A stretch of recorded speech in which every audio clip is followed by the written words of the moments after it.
Good evening. My name is Jennifer Wu, and today is October 21st, 2007. Welcome to our 10 o'clock primetime news broadcast. Our breaking news story today is on a new kind of discrimination, genetic discrimination. Genetic discrimination isn't based on your skin color or gender. It is based on something much more difficult to change, your DNA. Every person's genetic makeup is unique. Different genes can predispose a person to certain physical characteristics or diseases, characteristics that other people can discriminate against. But genetics don't absolutely determine a person's worth or character. This is a tale of hardship, heartbreak, and hope for the future. With our correspondent, Roja Garamella, we have a woman who was subjected to the horrendous crime of genetic discrimination. Thank you, Jennifer. I'm here in Raleigh, North Carolina, which is the hometown of Jane Doe. Just last week, Jane's grandfather passed away from pancreatic cancer. Now, Jane is being denied health insurance because her insurance company also believes that she's likely to develop cancer.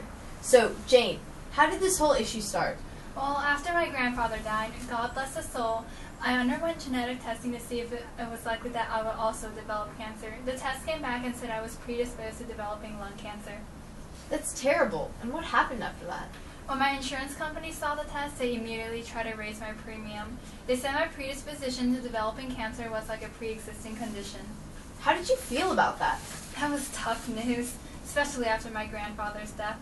I don't think it's fair. I have absolutely no control over how I was born, and I feel absolutely helpless. So what do you see in your future right now? With this economy, I can't afford the higher premium. So now my 5-year-old son and I have no health insurance. If he gets sick, I won't even be able to take him to the doctors. We've contacted your insurance company on this issue, and they've declined to comment. I'm not surprised. There's no law right now that prohibits them from doing this to me, but there definitely should be. Denying me health insurance because of my genes is just like denying someone insurance because of their race. I've also heard that you're not the only one this has happened to?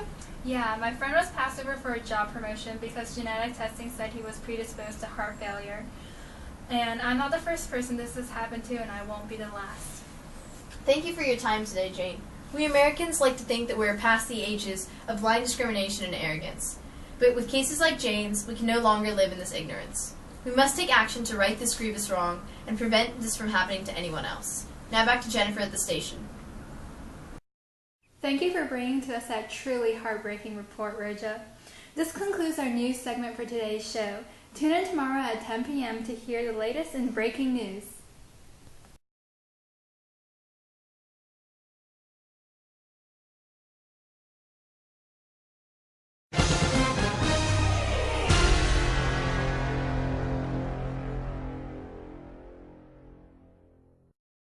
Good evening. My name is Jennifer Wu, and today is May 21st, 2008.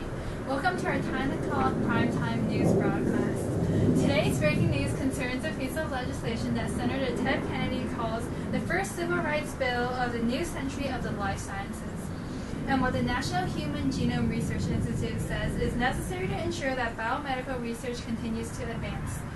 The Genetic Information Non-Discrimination Act, or GINA, was signed into law by President Bush earlier today after passing through the House with only 6 people that abstained from voting and only 1 opposing vote. The bill then passed through the Senate unopposed. This act prohibits insurance companies from using genetic information to make eligibility, coverage, or premium setting decisions, and stops employers from taking into account consideration of individuals' genetic information in hiring, firing, job placement, or promotion decisions. Here we have Representative Brad Miller, who sponsored the bill, to tell us more about this legislation. Thank you for having me here today. This bill is absolutely crucial to protecting people's basic civil rights and continuing potentially life-saving genetic research. So what are some other likely impacts this bill is going to have? Well, genetic testing is a big help in getting proper treatment for and preventing the onset of genetic disease. But if people are scared of getting tested, maybe because they hear about stories where there's inflated premiums or someone not getting a job because of the results of their tests, they lose a lot of benefits. When they refuse to get tested, not only does the quality of their medical care go down, but it also harms researchers because no one wants to volunteer for studies on genetic diseases. Those are very convincing arguments, but there are also critics of this legislation, right? Yeah, sadly. Some people say that GINA is going to end up making insurance companies cover all genetic diseases, or the bill is going to create unnecessary lawsuits. And are these allegations true? No, they're completely baseless. I'm sick and tired of hearing them, too. This legislation only covers the results of genetic tests. not if the individual is sick and exhibiting symptoms. The wording of the bill is also quite clear, so I don't think we'll have much trouble with pointless lawsuits. Ah, I see. It seems like there's either a great amount of misinformation or miseducation related to GINA servicing at this time. Yeah, I think it's mostly just misinterpretation as of now. It's a brand new law, so that's to be expected. It isn't perfect, but from my perspective, it is definitely a step forward in the right direction. Spoken like a true politician. I suppose we'll just have to see how it plays out in the next few years to evaluate the negative aspects of it. But one thing for sure, GINA is definitely going to have a lasting impact. Yeah, it most definitely will. I'm confident that it will help many people and families all across the country. We'll keep a close watch. Thank you for your insider scoop and your time. My pleasure. Thanks for having me. Now, a quick word from our sponsors. Puma PAC, People United means action, striving to provide sane political analysis and foster progressive views on important civil rights issues. In case you're just tuning in, we just spoke to Congressman Brad Miller from North Carolina about a new bill which was passed into law today, the Genetic Information Non-Discrimination Act. It is setting the stage for a whole new civil rights battle, only this time battling against genetic discrimination. Prejudice against those who have or are likely to develop an inherited genetic disorder. 1 year ago, we conducted an interview with Jane Doe, a victim of genetic discrimination, and our chief correspondent, Roja Garamella, talked to her earlier today about the implications of GINA.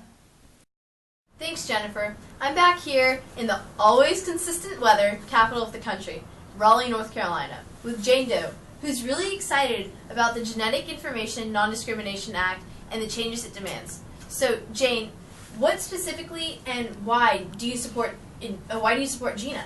Well, first, thanks for having me here again. Last year, when I had to deal with genetic discrimination and not being able to afford health insurance, I realized just how much this country needed a bill like GINA. GINA is amazing because now my insurance can't hold against me that I'm likely to develop lung cancer. It's something I can't control. No longer can job interviewers discriminate against me or any other American for that matter for having genetic predisposition to disease. Or genes exposing our health are just like our genes exposing our gender or race. It's sure about time the government recognizes that and labels genetic discrimination similarly. If you could say one thing to the legislators who passed this bill, what would you say to them? It's about darn time!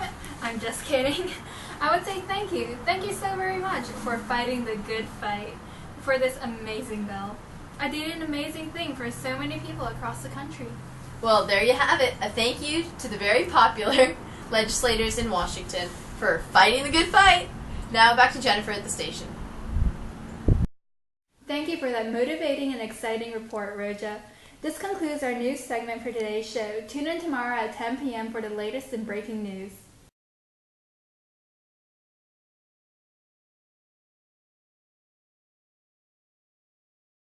Howdy, y'all. My name is Jennifer Wu, and I'm back from my stay in practically foreign country, Roseville, North Carolina. Yeehaw! Today is May 21st, 2011, and welcome to our 10 o'clock primetime news broadcast. Today is also the 3rd anniversary of the passing of GINA, the Genetic Information Non-Discrimination Act. Thus, in remembrance and celebration, our first segment today will focus on the impact of GINA on citizens as well as on our society and culture. Let's go to Roja Garamella, live in the field with an upcoming basketball star, Jeremy Lin, who has studied and followed GINA and the influences of the bill over the past 3 years. Thanks, Jennifer. Glad to hear that you've made it safely back to civilization. I'm here in Cambridge, Massachusetts with Jeremy Lin, who's here to comment on the influence of GINA. So, Mr. Lin, what does GINA mean for the people and society in general? Thanks for having me here today. Well, GINA has definitely had a big impact on society. Insurers and employers have to be really careful about making decisions or actions that could be framed as genetic discrimination because they could face legal action if they do. They might even experience a loss in profits, especially insurers, because they can no longer charge higher premiums for genetic disposition. Also, all society in general will benefit from being protected from this type of discrimination. Interesting. What else has it impacted or might it impact? Well, the law has had a significant impact on group health plans' ability to offer premium reductions or other rewards for participants who participate in other wellness programs or in a health risk assessment, HRA, that collects or asks for genetic information. For example, an HRA may no longer include questions about family medical history or if the employee receives any reward or benefit for completing the HRA. Seems like it definitely has a significant monetary impact on society. Yes, definitely. It helps the average American and it gives him or her protection. But it also hurts the insurance companies, right in the checkbook. But they've been ripping us off for so long that I can't even say I feel bad about that. GINA has definitely left a lasting impact on society, but it's also affecting culture. Well, how exactly is it affecting culture? Well, it's definitely influencing people's views and acceptance of genetic diseases and genetic research, for one. More and more people are getting tested, and our legislators are growing in support of more scientific and progressive research, starting with openness to genetic testing. Yeah, there have been trends indicating that genetic testing has grown more and more widely used over the last 3 years. Do you think that can be attributed to more openness towards testing and less fear of genetic discrimination from it? Yeah, those are definitely factors influencing the increased use of genetic testing. People don't have to fear that they will be discriminated against for undergoing genetic testing, and I think that's a big part of it. However, that's not the only way GINA has influenced culture. It's also huge for the civil rights battle. It used to be that civil rights were just about race. Gender and disability came after that, and a while later we saw sexuality become part of the movement. Only very recently has genetic discrimination become an important civil rights issue, as the passing of GINA in 2008 indicated. I think GINA has definitely affected culture profoundly, not only in society's view towards genetic diseases and testing, but it has also changed what we see as civil rights issues. Seems like GINA is just amazing. Is there anything in or about the law that you don't like? Well, no law is perfect. The biggest problem I've seen with it is that although it is a federal law, it hasn't done enough in the states themselves. It hasn't entirely rectified inconsistent state laws and hence has slightly increased litigation and punitive damage as a result of ambiguous record keeping and other technical requirements. Some critics also say that GINA is too broad, but I think that although it is a bit too broad, it's a good thing that GINA encompasses so many genetic diseases.